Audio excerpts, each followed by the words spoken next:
Bismillahirrahmanirrahim. Assalamualaikum warahmatullahi wabarakatuh. Alhamdulillahirabbil alamin wassalatu wassalamu ala nabiyyina Muhammad wa ala alihi wa sahbihi ajma'in. Asyhadu an la ilaha illallah wahdahu la syarikalah wa asyhadu anna Muhammadan abduhu wa rasuluhu la nabiyya ba'dah. Allahumma ftah lana hikmataka wansur alaina rahmatika min khazaini rahmatika ya arhamar rahimin. Yang saya hormati, saya muliakan semua jamaah yang alhamdulillah bisa hadir pada malam hari ini pada pengajian ba'da salat maghrib di Masjid Rafi'ah yang kita cintai ini, terusus kepada para tokoh masyarakat yang menjadi ketua pengurus masjid DKM dan semua kita bapak-bapak, ibu-ibu, anak-anak yang masih berkesempatan masih berada dalam masjid sampai saat ini. Baik, pada saat ini kami ingin mengajak kita bersama untuk merenungkan sekaligus nanti mengambil pelajaran dengan beberapa kutipan ayat Al-Quran dan hadis Nabi Muhammad sallallahu alaihi wasallam. Kita ini di dalam Al-Quran Allah sudah mewanti-wanti, mengingatkan kepada kita agar menjaga diri kita dan keluarga kita dari api neraka. Ya ayyuhallazina amanu qu anfusakum wa ahlikum nara. Hai orang-orang yang beriman, jagalah diri kalian dan keluarga kalian dari api neraka. Kenapa perlu dijaga? Karena begitu banyak informasi dalam Al-Quran tentang kedahsyatan neraka yang apabila kita tidak bisa menjaga diri, maka kita nanti kalau pada hari kiamat sudah berlangsung, bisa saja nanti kita akan dimasukkan ke dalam neraka itu. Nah, ulama sudah memberikan penjelasan berdasarkan ayat Al-Quran dan hadis. Itu ada istilah hifzul jawarih anizunub, menjaga anggota badan dari dosa-dosa. Hifzul jawarih anizunub, menjaga anggota badan kita dari perbuatan dosa. Kenapa? Karena perbuatan dosa inilah nanti yang akan bisa mengantarkan orang masuk ke dalam neraka. Di dalam surah Al-Hijr ayat 44 Allah menjelaskan tentang sedikit informasi tentang neraka, khususnya neraka Jahannam. Laha sab'atu abawab likulli babin minhum juz'un maqsum. Jahannam itu atau neraka Jahannam itu mempunyai 7 pintu. Tiap-tiap pintu telah ditetapkan untuk golongan yang tertentu dari mereka. Informasi Allah di dalam surah Al-Hijr ayat 44, neraka itu dan Jahannam itu memiliki 7 pintu. Kita tidak bisa membantah ayat ini dan kenapa Allah menjadikan 7 pintu. Sebenarnya banyak pilihan. Kalau seseorang membangun rumah, itu pasti semua kebijakan itu ada pertimbangan. Kayak masjid kita ini, pintunya ada 3, 1, 2, 3 yang utama. Ada semacam jendela 1, 2, 3, 4, 5. Pemilihan jumlah pintunya 3 itu pasti ada pertimbangan, bukan tanpa pertimbangan atau sekonyong-konyong ada. Nah, ini juga yang dianalisis oleh ulama. Kenapa Allah ketika menyebut pintu neraka itu, kok Allah menyebut 7? Kan bisa saja 6, bisa jadi 3, bahkan bisa saja 8, bisa jadi 9 atau angka yang lain. Kenapa 7 yang dipilih oleh Allah? Nah, di antara yang memberikan jawaban yang menarik adalah itu Syekh Khatib Al-Syarbini, sebagaimana yang dikutip oleh Al-Jamal dan kembali dikutip oleh Profesor Dr. Quraish Shihab di dalam tafsir Al-Misbah. Karena pintu neraka itu ada 7, itu disebabkan oleh karena ada 7 anggota badan manusia yang menjadi sumber kedarhakaan, yang itu bisa akan mengantarkan seseorang masuk ke dalam neraka. 7 anggota badan itu apa? 1 mata ketika melihat, 2 telinga ketika mendengar, 3 mulut, lisan ketika berbicara, 4 perut ketika kemasukan makanan dan minuman, kemudian 5 tangan ketika berbuat dengan tangan, 6 itu kemaluan apabila salah digunakan untuk berzina, dan yang ke-7 adalah kaki. Karena ada 7 anggota badan manusia yang menjadi sumber kedurhakaan manusia kepada Allah, maka itu makanya 7 pintu neraka juga. Seakan-akan, seolah-olah 1 pintu neraka itu bisa ditutup oleh 1 anggota tubuh. Jadi berhati-hatilah menggunakan mata, menggunakan telinga, menggunakan mulut, menggunakan perut, masukkan makanan halal dan haram, menggunakan kemaluan, menggunakan tangan, menggunakan kaki. Karena 7 anggota badan ini kalau tidak benar dalam penggunaannya, salah dalam memfungsikannya, bisa menjadi penyebab seseorang masuk ke dalam neraka. Namun 7 anggota badan ini juga sebenarnya bisa dijadikan sumber untuk berbakti kepada Allah, mengabdi kepada Allah, dan beribadah kepada Allah. Dengan satu syarat. Syaratnya 7 anggota badan ini harus dikoordinir, harus dikomandoi, diatur, diarahkan oleh hati yang bersih. Oleh hati yang bersih. Nah, 7 anggota badan ditambah dengan 1 hati yang bersih, jumlahnya 8. Itu makanya pintu surga itu jumlahnya 8. Ini yang disebut di dalam hadis Nabi Muhammad SAW, fil jannati samaniyatu abwab. Di dalam surga itu ada 8 pintu. Fiha babun yusammar rayyan. Di dalamnya ada 1 pintu yang dinamakan dengan pintu Rayyan, la yadkhuluhu illa shaimun, dan pintu ini tidak akan dimasuki kecuali oleh orang-orang yang berpuasa. Jadi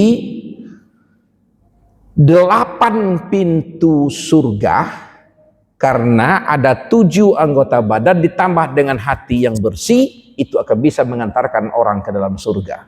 Tapi kalau salah menggunakan anggota badan yang 7, maka itu justru akan mengantarkan orang ke dalam neraka. Dan jumlah pintu neraka juga 7. Ini penjelasan oleh para ulama. Nah, agar kita berhati-hati, agar kita waspada, agar kita tidak sembrono dalam menggunakan anggota badan ini, dalam beberapa kesimpulan ulama, mereka tulis 1 bab khusus namanya Hifzul Jawarih Aniz Zunub, bab menjaga anggota badan dari perbuatan dosa.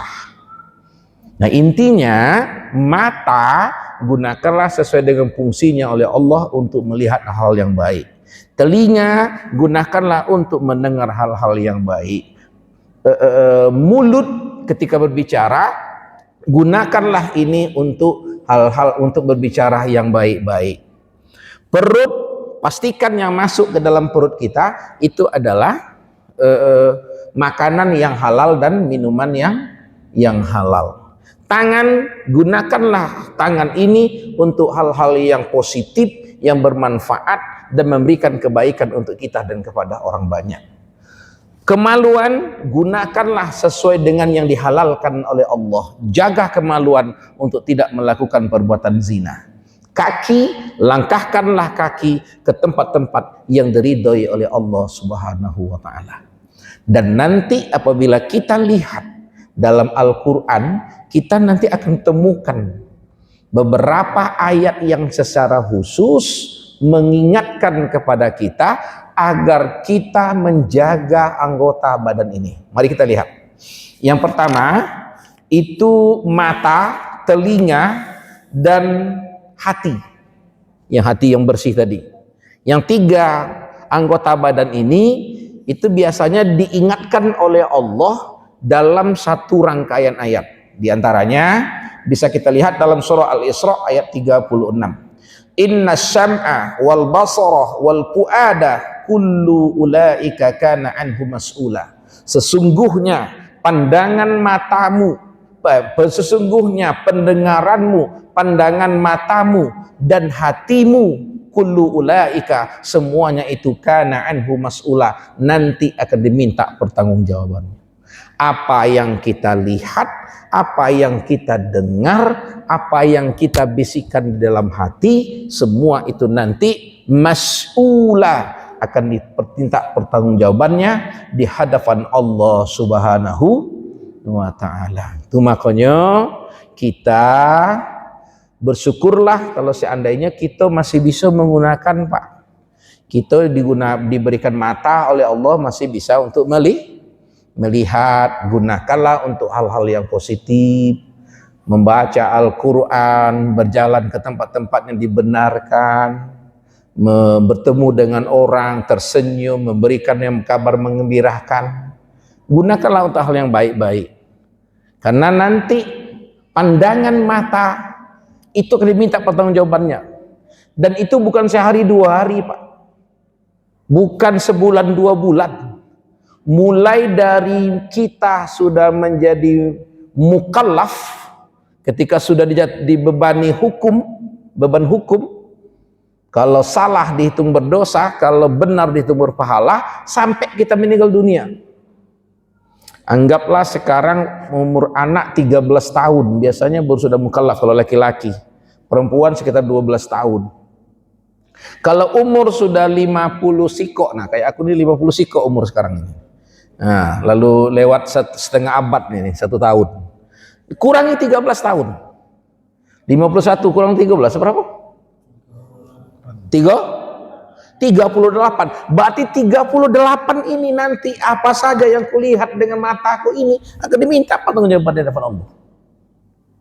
Tinggal kita hitung-hitung sekarang, kira-kira lebih banyak yang jahat, dosa, apa yang pahala mata kita ini pernah lihat?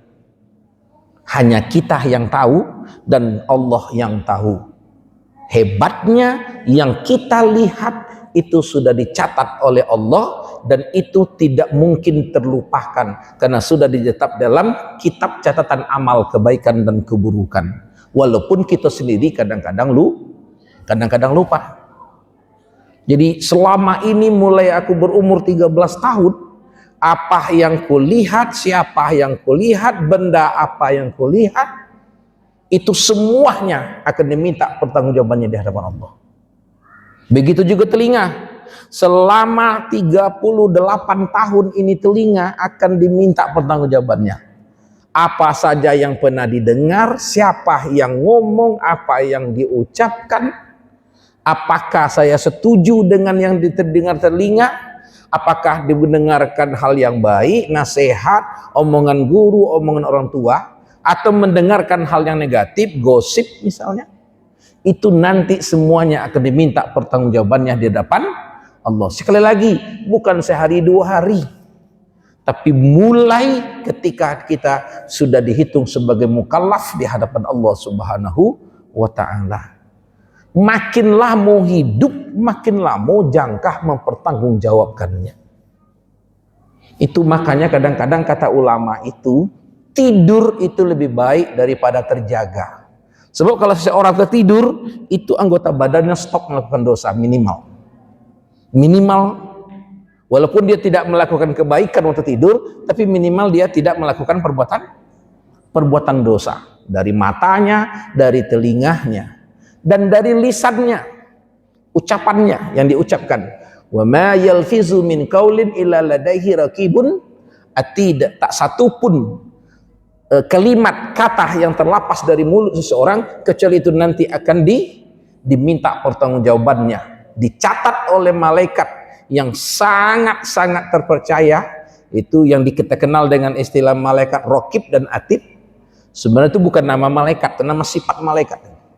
Raqib Atid itu bukan nama malaikat, tapi nama dari sifat malaikat yang menjaga, malaikat hafazah yang selalu berada di sekitar kita. Semua yang kita ucapkan akan diminta pertanggungjawabannya di hadapan Allah Subhanahu wa taala. Sekali lagi bukan sehari 2 hari, semenit 2 menit, seminggu 2 minggu, tapi sepanjang umur kita, mulai kita dihitung sebagai seorang mukallaf. Makanya Ustadz, kata mertuaku dulu waktu tahun-tahun 2001 barusan aku menikah, itu di depan rumah mertua tuh sering ada lewat seorang anak yang mohon maaf takdir Allah itu dia punya cacat mental semacam itu, dan dia ini agak lucu-lucu walaupun umurnya sudah gadis sebenarnya, tapi badannya kecil, dan dia sering menjadi bahan permainan dan olok-olokan anak-anak di sekitarnya. Nah, satu hari kami duduk di depan teras, lewatlah anak ini, dan sebagaimana biasa banyak yang ikut mainkannya, diajak ngobrol tapi nanti diajak ketawa-ketawa. Mertua aku ngomong, dan itu berbekas sampai sekarang dengan aku. Kata mertuaku, kamu katanya mengejek orang seperti ini, padahal dia sudah pasti masuk ke dalam surga. Kita yang sehat yang mengejek ini belum tentu masuk ke dalam surga. Bisa jadi kita ke neraka. Atau kalaupun masuk surga, lewat dulu dalam neraka. Tapi orang itu, kata dia, karena dia secara mental tidak sehat, dan itu dari lahir, dia sudah pasti nanti masuk ke dalam surga. Kemudian dia ngomong, tahu tak kamu, kata dia, sebenarnya beruntunglah apabila ada anggota badan kita yang cacat dari lahir, karena itu sudah menutup pintu dosa dari situ.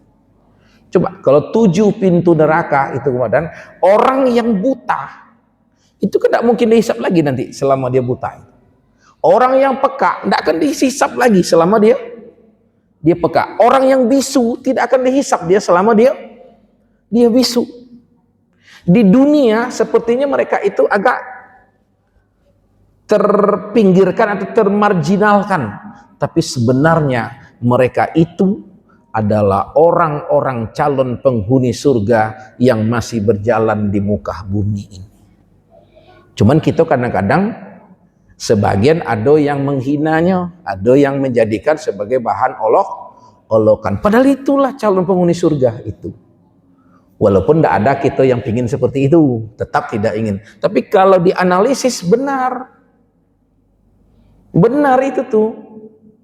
Makanya kata guru aku, walaupun agak main-main ya Ustaz Zakaria, syarat masuk surga itu cuma ada 3, kata dia. Tapi benar itu. Yang pertama, matilah di waktu kecil, sebelum di mukallaf dihitung dosa, itu pasti masuk surga.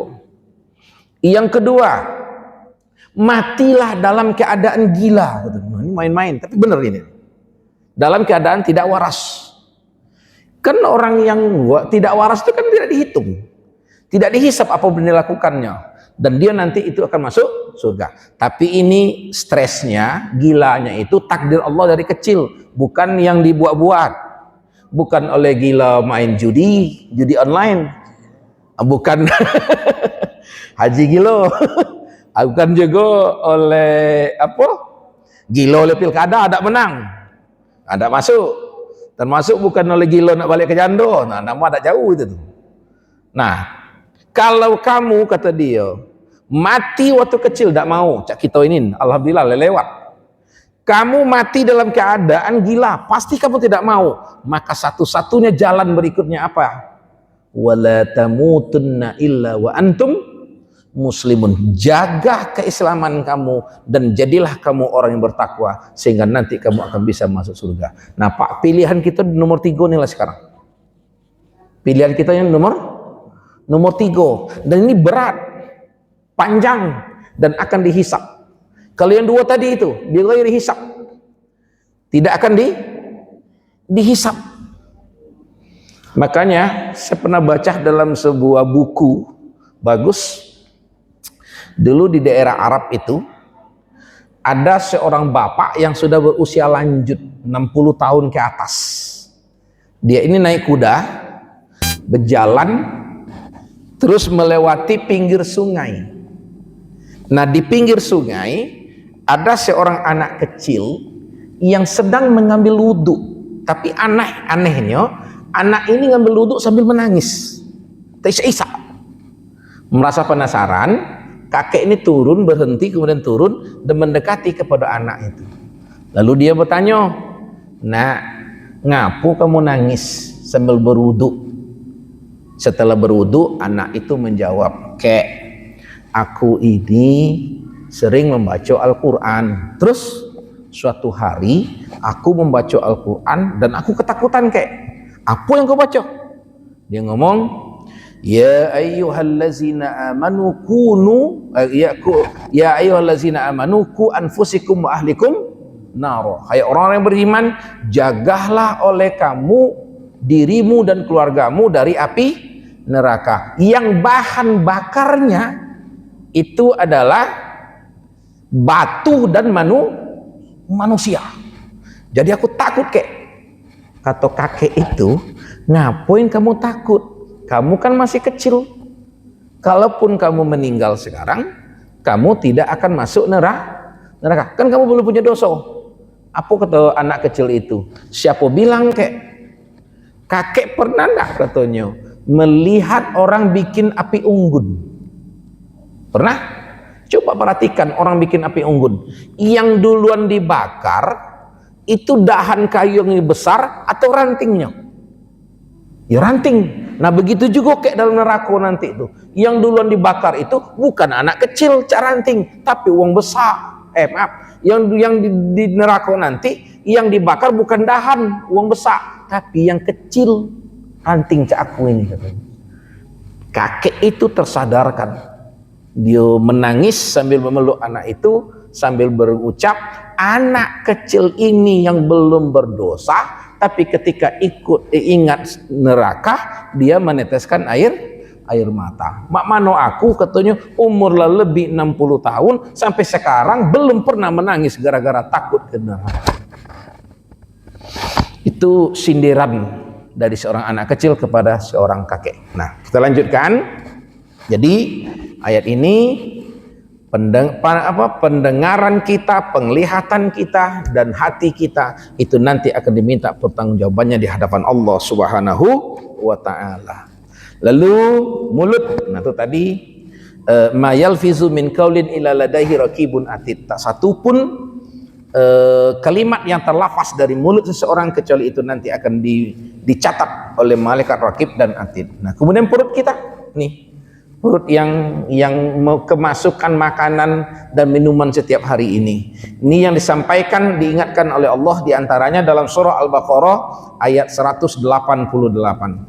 Wala ta'kulu amwalakum bainakum bil batil. Janganlah kamu saling memakan harta di antara kamu dengan cara yang batil, dengan cara yang salah, dengan cara yang berdosa.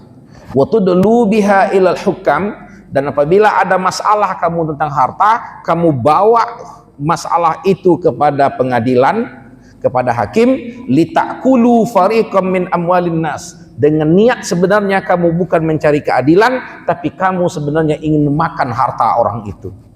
Ini yang tukang pakang itu, yang kadang sengaja mau mengambil tanah orang.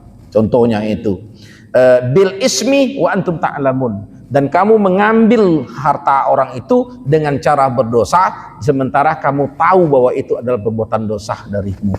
Jadi hati-hati, jangan sampai memakan harta secara yang batil, karena itu akan banyak dalam sebuah hadis daging yang didapatkan dari harta yang haram, maka yang lebih berhak untuk membakarnya nanti adalah neraka, adalah api neraka.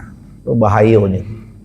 Itu makanya Pak, aku sangat tersentuh ketika membaca tafsir surah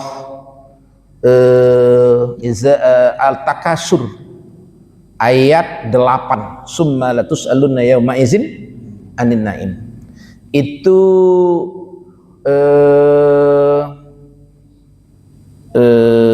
Imam Asy'uti ketika menafsirkan ayat ini, beliau menuliskan sebuah riwayat.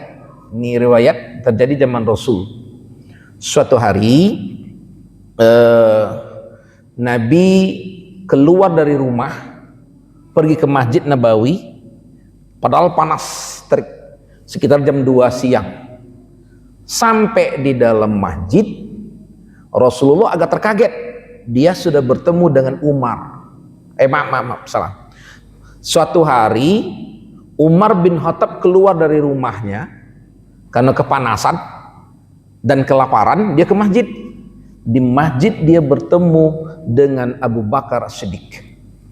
Lalu Umar bertanya, kamulah keduluan ke masjid. Ngapain kamu ke masjid pada saat terik matahari seperti ini? Abu Bakar menjawab, aku lapar kawan, dan aku tidak punya makanan di rumah.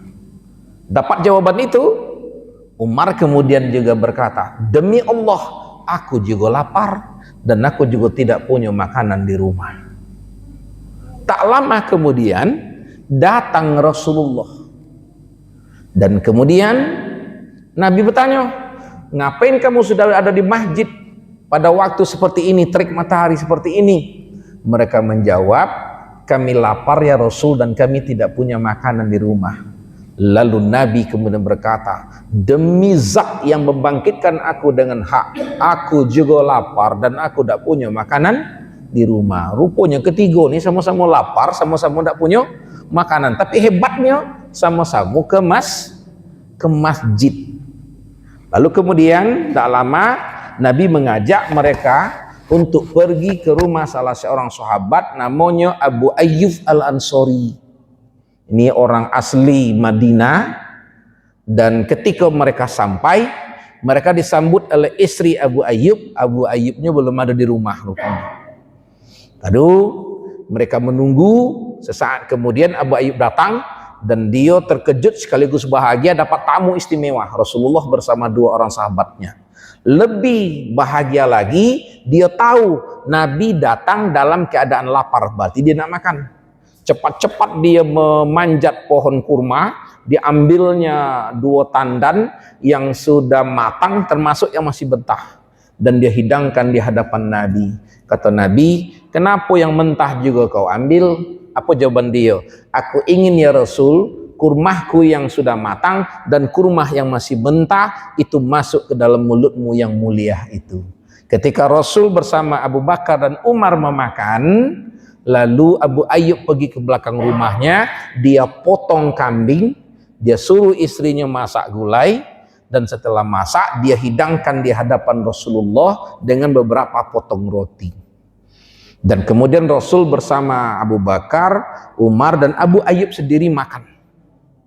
Setelah makan, Nabi mengumpulkan sisa makanan, sisa-sisa tulang kambing, sisa biji-biji kurma itu diambilnya, dan sambil terdiam merenung. Sahabat tahu persis kalau Nabi sudah merenung seperti itu pasti ada yang diingatkannya, dan itu kemudian kelihatan di ujung mata Rasulullah itu keluar air, tanda Rasulullah menangis. Dan kemudian dia berkata, daging yang barusan masuk ke dalam perut kita, roti yang barusan melewati mulut kita, kurma yang tadi kita makan, semua itu nanti diminta pertanggungjawabannya di hadapan Allah. Kemudian Nabi membaca summa latus'alunna yauma izin anin naim,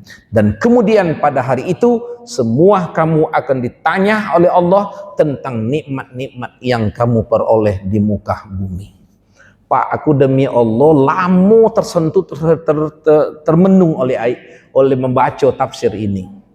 Orang sekaliber Nabi yang pasti maksum, yang dosanya pasti diampuni, kalaupun ada kesalahannya pasti dimaafkan, dan dia pasti masuk ke dalam surga. Tapi ketika dia ingat yang dia makan, yang dia minum akan diminta pertanggungjawaban Allah, dia menangis. Nah, kita ini kadang-kadang belum ada yang menjamin masuk surga, makanan juga kadang-kadang bercampur sebahat, enteng-enteng, habis makan, pernah tak kita nangis? Caknya tidak berdahak pula, tanda nambah. Padahal Nabi itu tidak sering makan enak. Nabi itu barangkali seringlah kita makan enak ketimbang Nabi. Nah, seharusnya kita jadi renungan bagi kita. Habis makan pindang patin, kepala kakap itu, nah coba ingat-ingat. Nanti yang masuk dalam perut ini minta pertanggungjawaban oleh Allah, bisa tak kita jawab? Nah, ini salah satu di antara agar kita berhati-hati untuk jangan sampai yang kemasukan ke dalam perut kita itu kecuali yang halal dan thayyib yang dibenarkan oleh agama kita. Ini untuk perut. Nah, mungkin berikutnya tangan dan kaki. Ini hampir semua kita terbiasa membaca dan mendengarkan ini. Tangan, kaki nanti semua akan diminta pertanggungjawabannya di hadapan Allah Subhanahu wa taala. Yasin 65 itu. Al-yauma nahtimu ala afwahihim wa tukallimuna aydihim wa tashhadu arjuluhum bima kanu yaksibun. Pada hari itu mulutmu akan dikunci dan nanti yang akan disuruh berbicara aydihim, tangan mereka, wa tashhadu arjuluhum, dan kaki mereka akan disuruh menjadi saksi dari apa yang pernah mereka lakukan di muka bumi kita. Karena mulut ini sering berbohong, maka mulut akan dikunci, tidak akan bisa berbicara, dan tangan kita akan menjadi saksi di hadapan Allah. Tangannya kan ngomong, adonian ya Allah, aku dulu memang disuruh diajak begini-begini oleh badan ini. Aku maling, aku ngambil punya uang, aku tanda tangan yang bukan hak aku. Nah, itu semua akan, akan ngomong tangannya nanti. Dan kaki juga akan menjadi saksi. Adonian ya Allah, aku dulu diajaknya melangkah ke tempat maksiat ini. Aku yang dulu menyuruh, aku yang yang menendang orang dulu, menyiksa orang itu. Nah, semuanya akan diminta pertanggungjawaban dan akan menjadi saksi. Mulut tidak bisa membela, karena mulut pada hari itu akan dikunci. Ini kan mengerikan nanti pada hari kiamat kalau kita renungkan itu. Nah, di dalam surah Fussilat ayat 20 sampai 22 itu termasuk kulit kita ini, kulit ini nanti juga akan bisa berbicara di hadapan Allah untuk memberitahukan tentang apa yang pernah kita lakukan di muka bumi ini. Kita baca hatta iza ja'uha syahida alaihim sam'uhum wa absaruhum wa juluduhum bima kanu ya'malun. Sampai ketika mereka sudah berada di depan pintu neraka, maka pendengaran mereka, penglihatan mereka, dan kulit mereka akan menjadi saksi terhadap mereka tentang apa yang telah mereka lakukan. Tiba-tiba nanti orang-orang yang berdosa itu di depan neraka, itu nanti kulitnya bisa ngomong, telinganya bisa ngomong, matanya bisa ngomong. Di dunia kan tidak bisa nih tangan bisa ngomong. Di dunia kan mulut tidak telinga tidak bisa bicara. Di dunia kan mata tidak bisa bicara. Tapi nanti di depan neraka pada hari kiamat itu telinga, mata, dan kulit itu akan bisa berbicara. Sehingga orang yang punya mata, orang yang punya kulit, orang yang punya telinga terkaget. Maka mereka akan berkata, wa qalu li juludihim lima syahidatum alaina. Mereka orang-orang yang calon yang akan masuk neraka itu akan berkata kepada kulit-kulit mereka, kulit, kenapa hari ini kamu menjadi saksi tentang kejahatan kami dulu di muka bumi? Kulit mereka mengomong, qalu antaqanallahu allazi antaka kulla syai'. Tidak usah kaget, kami bisa berbicara oleh Allah, zat yang bisa membuat sesuatu bisa berbicara. Wa huwa khalaqakum, Allah itulah yang menciptakan kamu pada awalnya, awal marrah, wa ilaihi turja'un, dan kepada dialah kamu dikembalikan. Kata kulit, dosa kaget, aku bisa ngomong sekarang. Toh Allah yang maha membuat mulut bisa berbicara, hari ini memberikan kesempatan kepada aku bisa berbicara. Jadi tidak bisa lagi berbohong gitu, Pak. Nah, kemudian wa ma kuntum tastatiruna an yashhada alaikum sam'ukum wala absarukum wala juludukum walakin zanantum annallaha la ya'lamu katsiran mimma ta'malun. Kamu sekali-sekali dulu ketika di dunia tidak dapat bersembunyi dari kesaksian pendengaranmu, penglihatanmu, kulitmu kepadamu, bahkan kamu mengira bahwa Allah tidak mengetahui kebanyakan dari apa yang kamu kerjakan. Ini luar biasa dosanya. Ada orang yang dia menganggap Allah tidak mengetahui apa yang dia lakukan ketika di muka bumi. Maka nanti ketika mereka akan dimasukkan ke dalam neraka, maka agar Allah tidak dituduh sebagai zalim, menghukum tanpa bukti, maka Allah akan persilahkan telinganya, matanya bisa berbicara, bahkan kulitnya bisa berbicara, dan kulit, mata, telinga inilah nanti yang akan menyampaikan tentang kejahatan yang pernah dilakukan oleh seseorang di muka bumi ini. Para jamaah sekalian, intinya pembicaraan kita pada saat ini, kita membaca beberapa ayat Al-Quran dan hadis Nabi Muhammad SAW agar kita menjaga anggota badan kita untuk tidak melakukan dosa, karena ternyata badan kita, anggota badan kita bisa menjadi penyebab kita dimasukkan ke dalam neraka.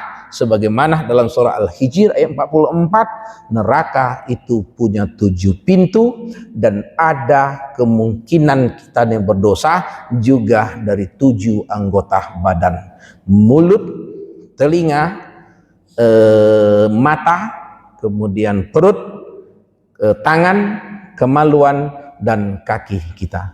Mudah-mudahan ini bisa kita jadikan sebagai renungan agar kita berhati-hati dalam menggunakan sisa hidup kita ini. Sekiranya itu, kalau ada yang nak ditambahkan atau yang nak ditanyakan, kami persilakan sebagai pendalaman untuk kita menjadi pegangan pada malam hari ini. Silakan Dindo, kalau ada yang nak bertanya. Aku nak minum. Bismillahirrahmanirrahim.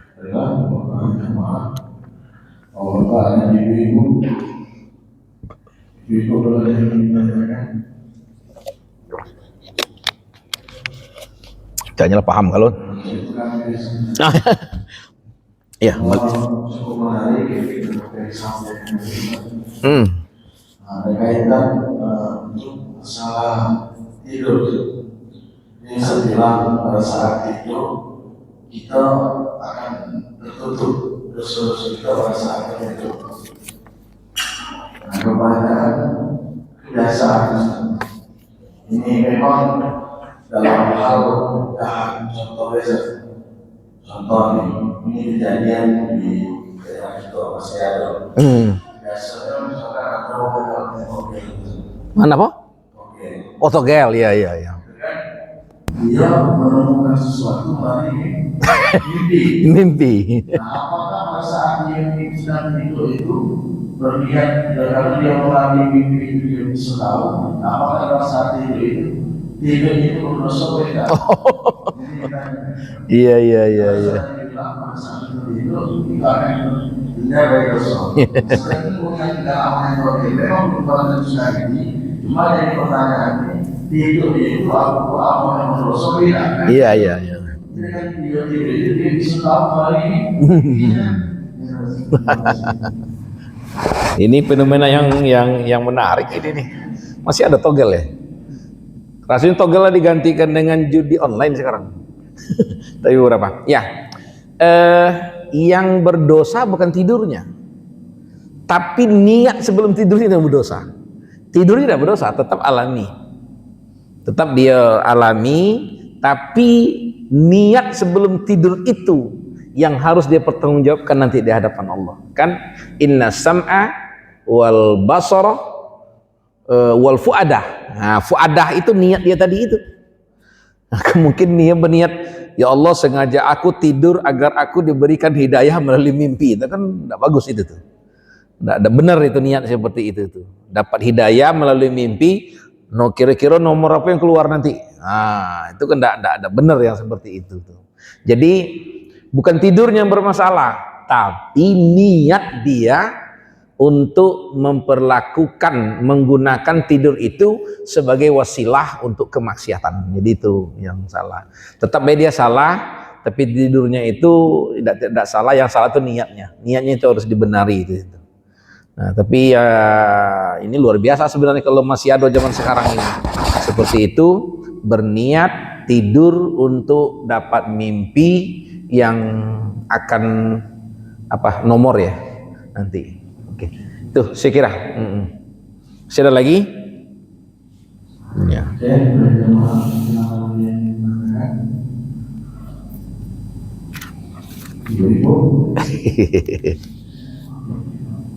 Masih ada ini. Masih ada waktu.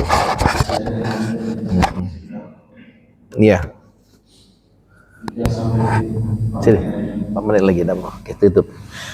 Para jamaah sekalian, itu tadi yang kita bahas tentang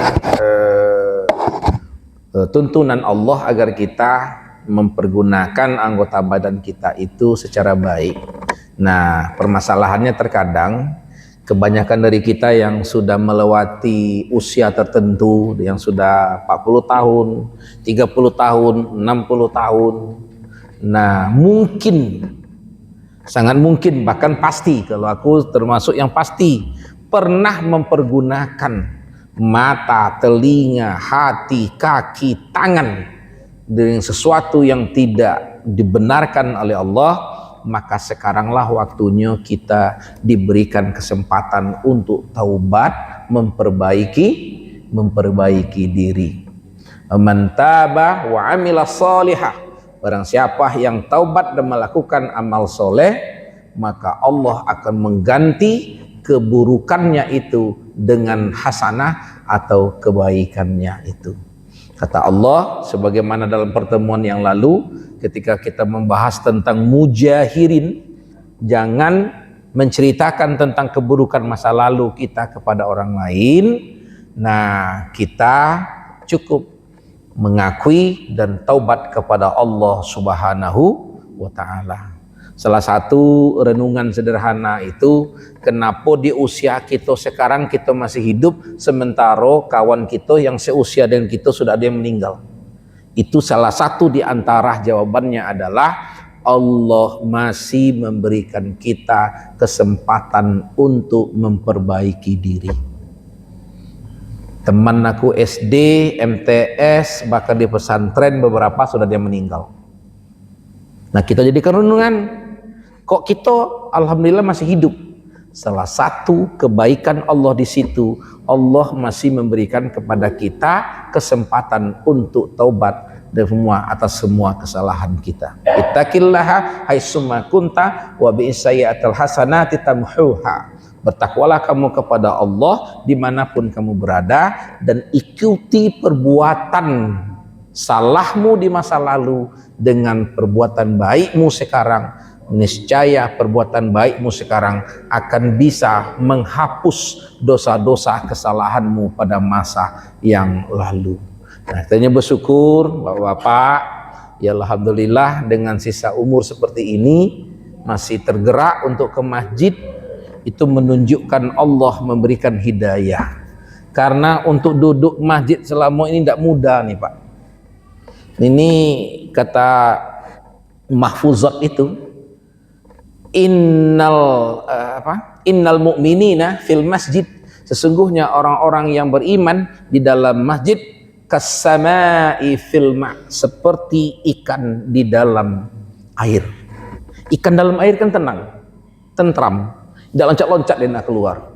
Tapi sebaliknya, wa innal munafiqina fil masjid, sesungguhnya orang-orang munafik di dalam masjid itu seperti burung yang ada di dalam sangkar. Dikit-dikit nak keluar, dikit-dikit nak keluar, memberontak nak keluar, nak keluar. Nah, jangan-jangan orang tidak pernah ke masjid itu dia menganggap dia itu dalam masjid itu terkungkung dia. Seperti burung masuk ke dalam sangkar. Dan analisis para ulama benar, hanya orang-orang yang beriman yang hatinya akan tenang berada di dalam masjid. Makanya salah satu doa yang diajarkan oleh Rasulullah agar keimanan ini, kenyamanan menuntut ilmu, kenyamanan dalam masjid seperti ini itu merupakan kebaikan, maka bermohon kepada Allah agar itu selalu ada. Yang doa yang diajarkan Rasulullah itu, Allahumma ya muqallibal qulub tsabbit qalbi ala dinika wa ta'atika. Ya Allah, Engkaulah yang membolak-balikkan hati hamba-Mu, maka mantapkanlah agamaku dan aku selalu dalam beribadah kepadamu. Sekali lagi, ini adalah hidayah, kita bersyukur kepada Allah Subhanahu wa ta'ala. Sekira itu yang dapat saya sampaikan, mudah-mudahan ada manfaatnya. Kalau ada hal-hal yang salah, mohon dimaafkan atas semua kekeliruan. Kata orang Melayu, tunai padi antara masak, esok jangan layu-layuan. Andaikan tidak terpenuh kehendak, mohon saya dimaklumkan. Assalamualaikum warahmatullahi wabarakatuh.